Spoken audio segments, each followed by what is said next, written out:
Assalamualaikum warahmatullahi wabarakatuh. Saya Aisyah Salihah dari jurusan Teknik Matematika. Dalam video ini saya akan bahas tentang perkembangan kognitif menurut Vygotsky.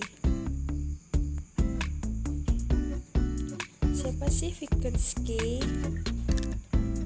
Vygotsky adalah seorang psikologi asal Rusia yang dikenal atas kontribusinya dalam teori perkembangan anak. Vygotsky tidak setuju dengan pandangan Piaget bahwa anak menjelajahi dunianya sendiri dan membentuk gambaran realitas batinnya sendiri. Vygotsky menekankan bagaimana proses-proses perkembangan mental seperti ingatan, perhatian, dan penalaran melibatkan pembelajaran menggunakan temuan-temuan masyarakat seperti bahasa, sistem matematika, dan alat-alat ingatan. Teori Vygotsky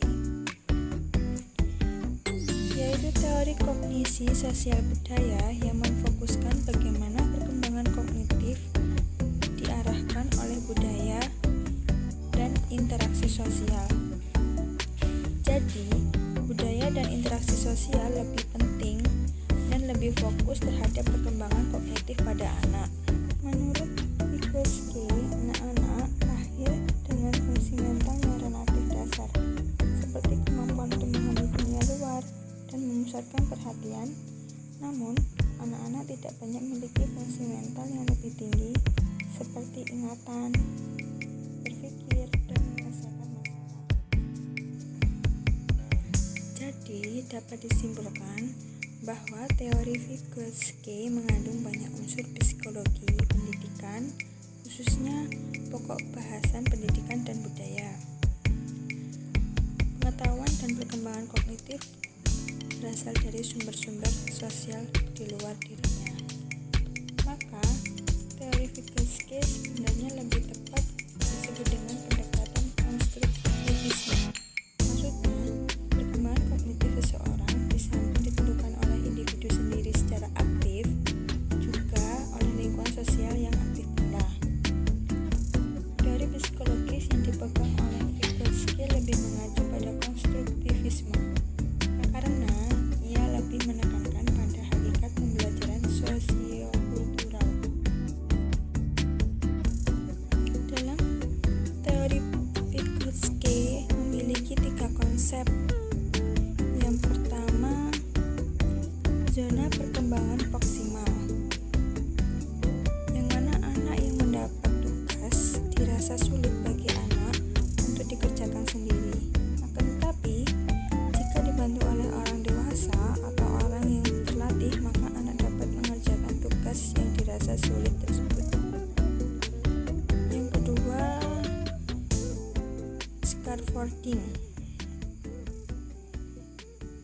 perubahan dukungan yang dialami oleh anak selama proses pembelajaran terkait dengan perkembangan kognitif. Terus yang ketiga, bahasa dan pemikiran. Bahasa dan pemikiran di sini tidak hanya untuk berkomunikasi saja, melainkan untuk membantu mereka dalam memenuhi kebutuhan mereka. Karena dengan menggunakan bahasa, meskipun bahasanya yang diucapkan belum sempurna, tetapi dengan bahasa tersebut sudah mewakili apa yang diinginkan atau diutarakan oleh anak. Yang selanjutnya adalah proses pembelajaran, yaitu dibagi menjadi 2 tahap. Yang pertama pada saat berkolaborasi dengan orang lain, dan yang kedua dilakukan secara individual yang di dalamnya terjadi proses internalisasi. Selama proses interaksi terjadi baik antara guru siswa maupun antar siswa, kemampuan seperti saling menghargai, menguji kebenaran pernyataan pihak lain, bernegosiasi, dan saling mengadopsi pendapat dapat berkembang.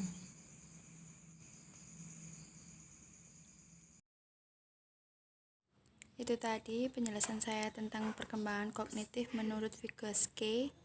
Terima kasih. Wassalamualaikum warahmatullahi wabarakatuh.